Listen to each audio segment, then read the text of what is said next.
ছত্তিশগড়ের মুখ্যমন্ত্রী যে চিঠি দিয়েছেন বাংলার মুখ্যমন্ত্রীকে সন্দেশখালি নিয়ে, আপনি নিজের চরকায় তেল দিন। ছত্তিশগড়ের মুখ্যমন্ত্রী নিজের চরকায় তেল দিন। উনি সন্দেশখালি সম্পর্কে কি জানেন? এখানে মানুষ ভালো আছে, সুখে আছে, উন্নয়ন হচ্ছে।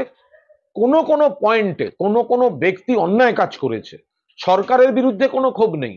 কোনো কোনো ব্যক্তি অন্যায় কাজ করেছে, সংবেদনশীল সরকার, মমতা বন্দ্যোপাধ্যায়ের সরকার, দল, সরকার ব্যবস্থা নিচ্ছে। জমি ফেরত দেওয়া হচ্ছে, যেটা বাম জমানায় ভাবা যেত না। জমি ফেরত দেওয়া হচ্ছে, মানুষ ন্যায় বিচার পাচ্ছেন। সন্দেশখালি শান্ত। আর ছত্তিশগড়ের মুখ্যমন্ত্রী, আপনি কাদের কথা বলছেন?